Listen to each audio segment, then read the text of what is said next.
Good morning, children, and welcome back to the digital classroom of Vikram Juneja. In my previous video, I did Act 2, a part of Scene 2. I also completed Act 2, Scene 3, and Scene 4. In today's video, we are going to cover Act 2, Scene 5, and Act 2, Scene 6 of The Merchant of Venice. Now, let's go about reading Act 2, Scene 5, and I'll explain it line by line to you. This scene takes place in Shylock's house. Enters Shylock the Jew and his man Lancelot, that was the clown. Shylock says, "Well, thou shalt see, thy eyes shall be thy judge, the difference of old Shylock and Bassanio. What, Jessica, thou shalt not gormandize, and thou as thou hast done with me, what, Jessica, and sleep and snow, and rend apparel out." Now he says, "Why, Jessica, I say." Now Shylock addresses this scene to Lancelot, and this particular dialogue to Lancelot, where he says, "Well, you'll see it with your own eyes, Lancelot. You will see the difference between the working for Shylock and working for Bassanio." And then in between, he calls out his daughter. He says, "Where are you, Jessica?" And then he turns to Lancelot. He says, "You won't eat like a pig like you used to do at my place." And then he turns to Jessica and calls out the name of Jessica. And then again he turns back to Lancelot and says, "And sleep and snow, and wear your clothes out." And then finally he calls out Jessica's name once again. He says, "Jessica, I'm calling you. Why are you not responding?" To which Lancelot also replies. He says, "Why, Jessica?" He also calls out the name of Jessica, to which Shylock gets irritated. And in his irritation, he says, "Who bids thee call? I do not bid thee call." Shylock says to Lancelot, "Who asked you to call her? I'm not asking you to call her." So Lancelot replies, "Your worship was wont to tell me that I could do nothing without calling, without bidding." So Lancelot says, "You always loved to tell me, sir, that I could not do anything without being told." Enters Jessica. Jessica, who is the daughter of Shylock, she speaks out to Shylock. She says, "Call you? What is your will?" She says, "Did you call me, father? Do you need something?" To which Shylock replies, "I am bid forth to supper tonight, Jessica. There are my keys, but wherefore should I go? I'm not bid for love, they flatter me." So he says, Shylock says to Jessica, "I've been invited to supper, Jessica. Here are my keys, but why should I go? I wasn't invited because they like me. They are calling me because they just are trying to flatter me." And then he changes his mind and then he speaks to Jessica. He says, "But yet I'll go in hate to feed upon the prodigal Christian. Jessica, my girl, look to my house. I am right loath to go. There is some ill brewing towards my rest, for I did dream of money bags tonight." So he says, "Jessica, these are my keys. I am going to go. If I'm not going in love, I'm going in hate, because I'm going to feed that prodigal Christian." He's referring to Bassanio. He says, "I don't feel like going. Things aren't going my way right now. I know because I dreamed of money bags last night." So this kind of a thing showcases that he is a little superstitious as well. So he dreamt of money bags, so he feels it's a bad omen and he should not be going or stepping out of the house. But he's still going in hate because he wants to feed on the prodigal Christian, that is Bassanio. Lancelot says, "I beseech you, sir, go. My young master doth expect your approach." So Lancelot says, "Please go, sir. My new master is expecting your approach." He uses the word reproach because he has this uncanny knack of inverting the words. Lancelot actually is a clown. He brings in humor in the play, and he has this uncanny knack of inverting the words. So instead of the word approach, he uses the word reproach. Okay. Shylock says, "So do I his." So Shylock takes it up. He says, "Even I'm expecting this man's reproach that he should go away." Lancelot says, "And they have conspired together. I'll not say you shall see a mask, but if you do, then it was not for nothing that my nose fell a-bleeding on Black Monday last at 6 o'clock in the morning, falling out that year on Ash Wednesday was 4 year in the afternoon."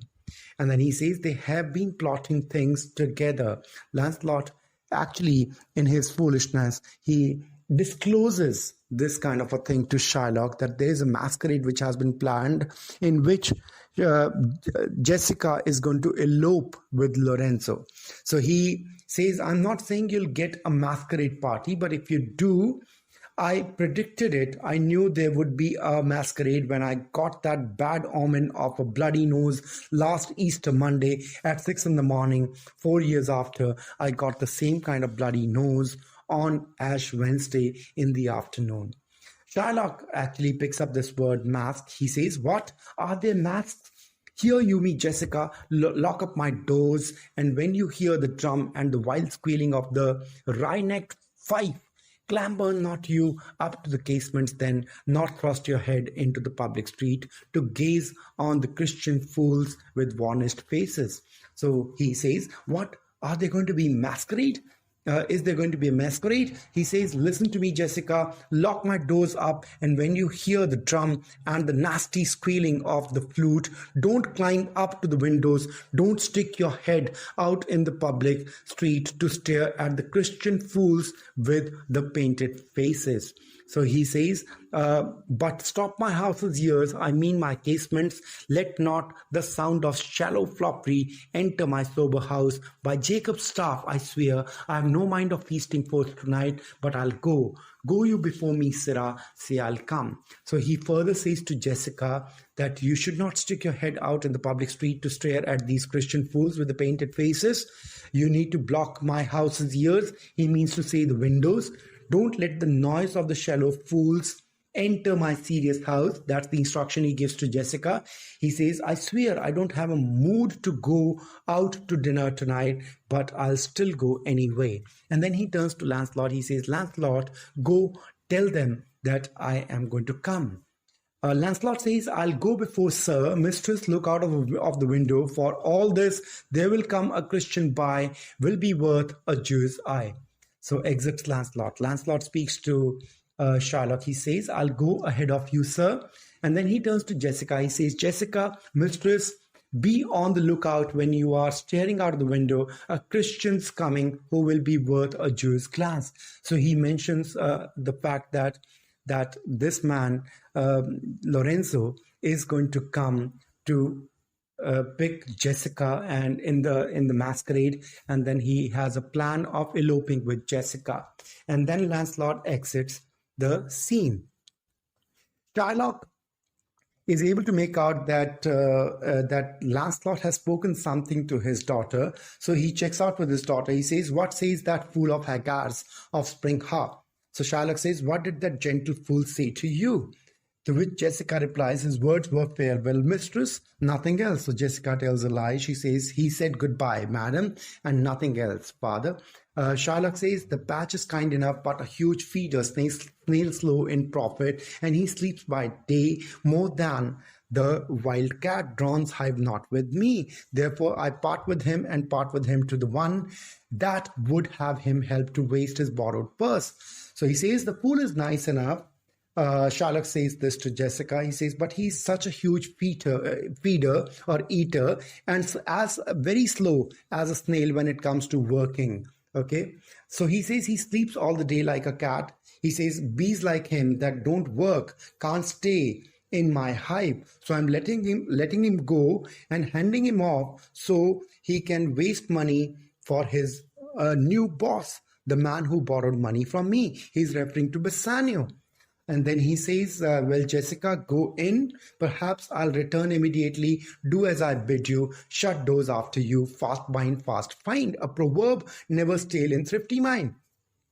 And then he says, Jessica, go inside. I might come back very soon. Do as I told you. Shut the doors after you. As the saying goes, lock things up and you will get to keep them. Then exits Shylock. Jessica speaks a soliloquy here. She says, farewell, and if my fortune be not crossed, I have a father, you a daughter lost. So she says, goodbye, father. If luck is with me, I'll lose a father tonight, and you will lose a daughter. And after saying this, she also exits the scene. This was the explanation with regard to Act 2, Scene 5. Now we shall move on to Act 2, Scene 6. And let's go about reading it and doing the line-by-line explanation of Act 2, Scene 6. Now, this scene is the scene wherein the maskers, Graciano and Salerno, enter the scene. Graciano says this is the penthouse under which Lorenzo desired us to make stand. So Graciano says this is the roof under which Lorenzo said to meet him. Salerno says his hour is almost past. Salerno says that this man is late. Graciano says, and it is marvel he outdwells his hour, for lovers ever run before the clock. Graciano says, yes, and that's very, very surprising because lovers are usually early. They are not late. To which Salerno replies, oh, 10 times faster Venus's pigeons fly to see love's bond new made than they are wont to keep obliged faith unforfeited. Salerno says, yes, for the new lovers time passed 10 times faster than for the couples who have been married forever. Okay, so Graciano replies that ever holds who riseth from the feast with that keen appetite, than he sits down. Where is the horse that doth untread again his tedious measures with unabated fire? That he did pace them fast. So Graciano gives an example. He says that's always true. Who gets up from a meal with the same appetite he had when he sat down? Can any horse retrace his footsteps with the same energy he had when he walked them the first time? So with this, he comes out with the philosophy. He says, all things that are with more spirit chased than enjoyed. How like a young or a prodigal, the scarf bark puts from her native bay, hugged and embraced by the strumpet wind. How like the prodigal doth she return with over-weathered ribs and ragged sails, lean, rent, and beggared by the strumpet wind. So he comes out with this philosophy. With this, he says we chase everything in life more excitedly than we actually enjoy it when we get it. It's like when a ship sails out of the harbor with all its flags waving, gently pushed by the wind. When that ship returns, her timber is all weather beaten and her sails are ragged. That same wind makes the ship thin and poor. So Salerno says, here comes Lorenzo, more of this hereafter. So he says, here comes Lorenzo. We'll talk about this later. Lorenzo now enters the scene. Now Lorenzo says, sweet friends, your patience for my long abode, not I, but my affairs have made you wait. So he says, my dear friends, thank you for your patience. I had business that made me late. So he gives a promise right now. He says, when you shall please to play the thief for wives, I'll watch as long for you then approach. Here dwells my father Jew who is within. So he says, when you have to steal your own wives someday, I'll also wait for you just as long as you have waited for me. He says, come over here. My future father-in-law, the Jew, lives here. And then he speaks out. He says, hey, who is in there? Enters Jessica, above disguised as a boy. Jessica says, who are you? Tell me for more certainty. Albeit, I'll swear that I do know you, your tongue. Jessica says, who are you? Tell me so I can be sure. Though I swear, I recognize your voice. Lorenzo says, Lorenzo and thy love. Lorenzo says, I'm Lorenzo, your love. To which Jessica replies, Lorenzo certain, and my love indeed. For who love I so much, and now who knows but you, Lorenzo, whether I'm yours? So Jessica says, Lorenzo, that's for sure. And I'm also sure you're my love. Who else do I love so much? And now who but you knows whether I am yours? To which Lorenzo replies, heaven and thy thoughts are witness that thou art. Lorenzo says, as God is my witness, you know you are mine. To which Jessica replies, here, catch this casket. It's worth the pains. I'm glad it's night. You do not look on me, for I'm much ashamed of my exchange. So she says, here, catch this box, Lorenzo. It will be worth your while. I'm glad it's night time and you can't see me in the guise of a male. I'm ashamed of my disguise. Okay, so she says, but love is blind, and lovers cannot see the pretty follies that themselves commit. For if they could, Cupid himself would blush to see me thus transformed to a boy. So she says, but love is blind, and lovers cannot see the silly things they do around each other. If they could, Cupid, the god of love, would himself be embarrassed to see me dressed up as a boy. To which Lorenzo replies, he says, descend, for you must be my torchbearer. Lorenzo says, come down here, you have to be my torchbearer for the masquerade. To which Jessica says, what, must I hold a candle to my shames? He says, what are you saying, Lorenzo?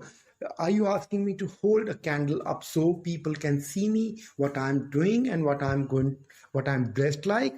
They in themselves, God soothed, are too light. Why, it is an office of discovery, love, and I should be obscured. So she says, the torchbearer is supposed to bring light and love, but I should be hidden away in the dark, for the clothes I am wearing, they are making me feel ashamed.